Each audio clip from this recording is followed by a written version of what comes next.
যে ভিডিও চলতেছে এটা একটু দেখেন, আপনারা একটু দেখেন।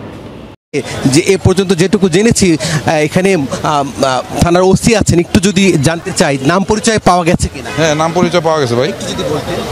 আচ্ছা বলেন জি। আচ্ছা আমি বলি, থ্যাংক ইউ ভাই।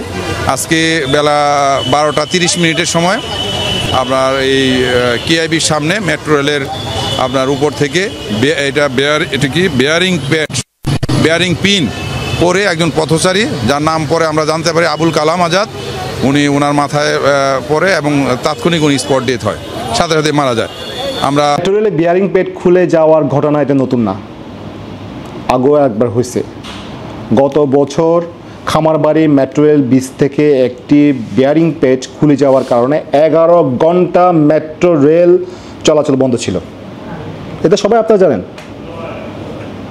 আগের সরকার আমলে মেট্রো রেল নির্মাণের সময় এই বিয়ারিং প্যাডের মান নিয়ে আপত্তি জানিয়েছিলেন বুয়েট, কারণ বুয়েটের মেকানিক্যাল ইঞ্জিনিয়ারিং ডিপার্টমেন্টের করা সাস্টেবিলিটি টেস্ট ফেল হয় এই বিয়ারিংগুলো নিয়ে, যেগুলো এখন লাগানো আছে। এমনকি বুয়েট থেকে এই রাবার বিয়ারিং প্যাডের পরিবর্তে পট বিয়ারিং ব্যবহার করার পরামর্শ দেন। একটা মানুষ জাস্ট নর্মালি হাঁটতেছিল এবং হঠাৎ সে নাই বলে নাই, ন্যূনতম জবাবদিহি নাই, আর বিচার তো আমরা আশাই করি না। এই মানুষের জায়গায় হয়তো কাল আপনি অথবা আমি থাকতে পারি। সবাই ভালো থাকবেন, সুস্থ থাকবেন। আসসালামু আলাইকুম ওয়া রাহমাতুল্লাহ।